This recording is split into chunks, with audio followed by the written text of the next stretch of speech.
Salut et bienvenue sur cette vidéo. Tu l'as compris, aujourd'hui, on parle de récupération. Et on va voir comment récupérer le plus vite possible. Parce que oui, on en rêve tous. On en rêve tous de faire un entraînement et de récupérer pratiquement instantanément, de progresser direct après.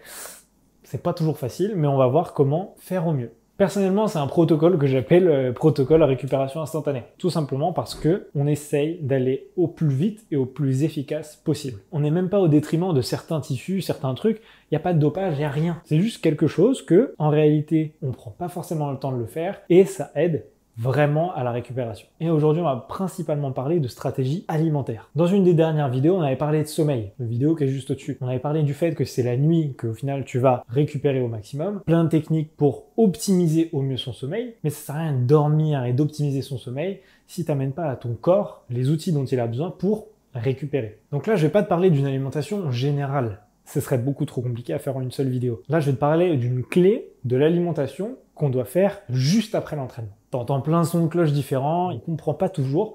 Cette vidéo est là pour t'aider. Et là, on parle même pas de compléments alimentaires. D'ailleurs, si tu veux une vidéo sur le sujet, n'hésite pas à me le mettre en commentaire. Ce sera un plaisir de la faire et de répondre à vos questions. Alors déjà, pour savoir quoi apporter à ton corps juste après l'entraînement, il faut déjà comprendre qu'est-ce qui se passe dans le corps. Quand tu vas faire un effort, tes muscles vont se contracter, c'est normal.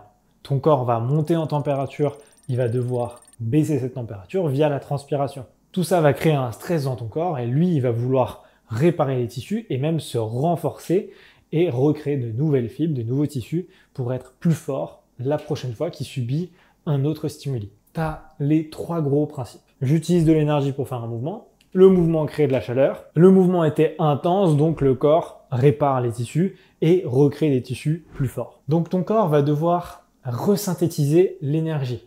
Il va devoir récupérer ce qu'il a perdu dans la transpiration et aussi recréer des choses. Mais il va faire tout ça étape par étape. Donc, si tu ne lui apportes pas d'énergie, il va essayer d'aller chercher ailleurs et il va perdre beaucoup de temps à aller la chercher ailleurs. Une fois qu'il aura fait ça et qu'il aura galéré à faire ça, il va se reconcentrer sur l'hydratation. Il va rechercher des sels et minéraux et il va aller chercher de l'eau à d'autres endroits pour recréer un équilibre hydrique dans le corps. Une fois qu'il a fait ça, là, il va se concentrer sur « je recrée les choses ». Et ça peut prendre beaucoup de temps si tu lui donnes pas les outils pour recréer les choses. Donc déjà, le premier truc que tu dois mettre en place juste après un entraînement, c'est d'amener de l'énergie à ton corps. L'idée, c'est de refaire les stocks de glycogène qui sont dans les muscles. Pour ça, il faut amener du sucre rapidement à ton corps. Pour expliquer et pour faire simple, dans ton muscle, il faut voir comme s'il y avait un réservoir d'énergie. Ton muscle va puiser dans le réservoir d'énergie à chacun des mouvements. Une fois que l'activité est terminée, le réservoir est vide ou quasiment vide. Son objectif, c'est de le remplir. Et il le remplit à partir de sucre. Donc, si tu lui amènes des sucres rapidement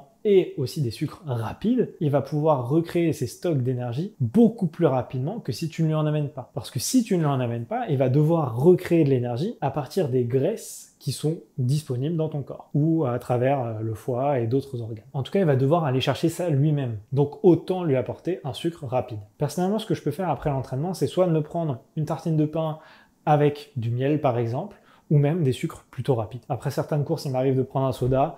C'est pas forcément ce que je recommande. L'idée, c'est quand même d'avoir des glucides de qualité, notamment avec du miel, de la maltodextrine aussi, ça peut vraiment être intéressant, des fruits, des sucres qui seraient plutôt rapides. Évidemment, les bonbons, les sodas, tout ça, ça peut être intéressant si derrière, tu viens amener des sucres et des glucides un peu plus complexes. Donc, tu as fait cette première étape. Tu as donné à ton organisme ce qu'il avait besoin pour recréer les stocks d'énergie rapidement. Maintenant, ce qu'il va avoir besoin, c'est aussi de retrouver un équilibre hydrique. Quand tu transpires, tu vas perdre évidemment beaucoup d'eau, donc c'est évidemment très important d'en ramener à ton corps, mais tu vas perdre énormément de sels et de minéraux, notamment si tu transpires beaucoup dans ton activité. Et l'apport de sels et minéraux, ça peut se faire sous différentes façons. Mettre un peu de sel dans sa boisson, ça peut être utile, ou sinon un truc qui est créé pour ça et que l'organisme absorbe hyper bien, c'est les électrolytes. Les électrolytes sont faits pour ça, pour réhydrater le corps rapidement. Parce que ce qui se passe dans ton corps, c'est que pour se réhydrater et pour faire rentrer les cellules d'eau dans ton organisme, il a besoin de sels et minéraux pour faire passer les molécules.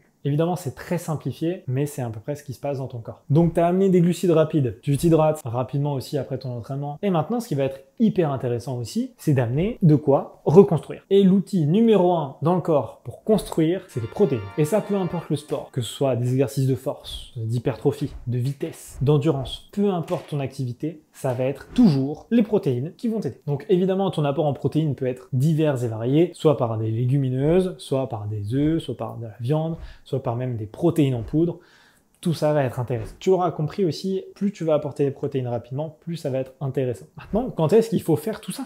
Personnellement, je te dirais que plus tôt tu le fais, mieux c'est. On parle généralement d'une fenêtre anabolique. Ce serait une fenêtre de temps dans laquelle ton corps absorbe très rapidement ce qui lui est amené. Dès que je finis un entraînement, j'ai toujours une gourde d'eau remplie avec des électrolytes, un apport de sucre rapide, soit par une tranche de pain avec du miel, et les protéines, je les apporte par soit des œufs si je rentre chez moi, et dans ce cas-là, je me fais un petit goûter, ça paye pas de mine. Ou sinon, si tout simplement je suis en déplacement, ce qui fonctionne très bien, c'est d'apporter un shaker de protéines avec de la maltodextrine, c'est du sucre à index glycémique assez haut, mais un sucre qui reste quand même de bonne qualité pour le corps. Et toujours avec une bonne hydratation. Cette vidéo s'adresse principalement à qu'est-ce que tu dois faire juste après l'entraînement. Évidemment, après, tout au long de la journée, ça va être hyper important de maintenir une bonne hydratation, d'apporter les calories nécessaires pour couvrir tes besoins, d'apporter des glucides, des protéines, des légumes, des légumineuses, des antioxydants et d'instaurer une période de repos. Tu as toujours la vidéo sur le sommeil pour comment l'optimiser si tu ne l'as pas vu. Si tu as la moindre question sur cette vidéo ou même sur le sport en général, mets-la en commentaire, ce sera un plaisir d'y répondre. Je te laisse là-dessus. Ciao. Ah oui, pense à t'abonner pour pas louper toutes les prochaines vidéos parce que je t'emmène dans des aventures qui vont être dingues, pour pas louper toutes les prochaines vidéos explicatives sur l'entraînement, la récupération et même pour que je t'emmène avec moi dans toutes mes aventures. Je te laisse là-dessus.